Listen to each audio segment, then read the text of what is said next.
ಅಣ್ಣ full ಬಿಸಾಕ್ತಿದ್ದಲ್ಲ bro. ಇಷ್ಟೊತ್ತು ಹೇಳಿದ ಬುದ್ಧನ ಮೂರ್ತಿ ಇದೆ.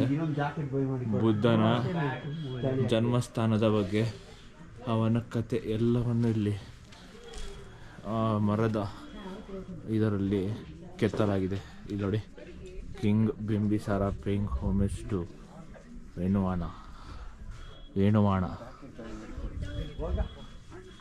ಇದು gift of mango grove by Amrapali Vaishali.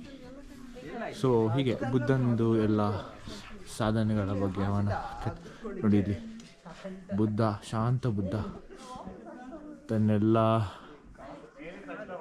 ದುಃಖಗಳನ್ನೆಲ್ಲ ಮರೆತು ಈ ಲೋಕದ ಎಲ್ಲ ಸುಖಗಳನ್ನು ತ್ಯಜಿಸಿ ಹೀಗೆ ಶಾಂತವಾಗಿದ್ದೆ ನೋಡಿ. ಅಲ್ಲಿ ಹಿಂದ್ಗಡೆ ಇರೋ ಮೂರ್ತಿಗಳೆಲ್ಲ ಅದರದೇ ಆದ ಭಾವ, ಭಯ, ಭಕ್ತಿಯಿಂದ ಬುದ್ಧನಿಗೆ ನಮಸ್ಕಾರ ಮಾಡ್ತಾ ಇದ್ದಾರೆ.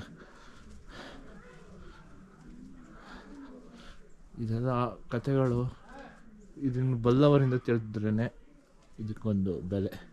ಯಾಕಂದರೆ ನಮಗೆ ಅಷ್ಟೆಲ್ಲ ಗೊತ್ತಿಲ್ಲದೆ ಇರೋದರಿಂದ ನಾವು ಖಾಲಿ ಬುದ್ಧನನ್ನು ಒಬ್ಬ ದೈವಿ ರೂಪವಾಗಿ ನೋಡಬಹುದು. ಬಿಟ್ಟರೆ ಮಾಯಾಸ್ ಡ್ರೀಮ್, ಇದು ನಿಮ್ಗೆ ಗೊತ್ತಿರ್ಬೋದು. ಮಾಯಾ ಒಂದು ಸ್ವಪ್ನದಿಂದ ಬುದ್ಧ ಹುಟ್ಟುತ್ತಾನೆ ಅನ್ನೋದಾಗಿ, ಅಥವಾ ಅಲ್ಲ, ಬುದ್ಧ ಹುಟ್ಟಿರಲಿಲ್ಲ, ಸಾರಿ, ಗ್ರೇಟ್ ಡಿಪಾರ್ಚರ್ ಆಫ್ ಸಿದ್ಧಾರ್ಥ. ಇದೇ ಸಮಯ ಸಿದ್ಧಾರ್ಥ ಬುದ್ಧನಾಗಿ ಬದಲಾಗೋದು. ಆಗಲೇ ನಮಗೊಂದು ಹೊಸ ಯುಗದ ಪ್ರಾರಂಭವಾಗುತ್ತೆ. ಬೌದ್ಧ ಒಂದು ಧರ್ಮನಾಗಿ ನೆಲೆನಿಲ್ಲುತ್ತೆ.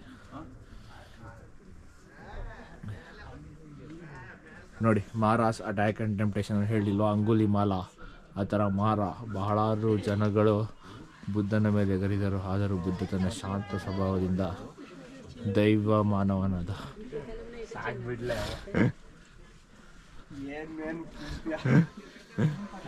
ಹೆಂಗ್ ಪುಂಗ್ಲಿ ಥರ ಸ್ವಲ್ಪ ಇಷ್ಟೊತ್ತು ಬುದ್ಧಂಗೆ ಬೈದು ಹೋಗಿ ಸ್ವಲ್ಪ ಹುಳು ಅಂತ.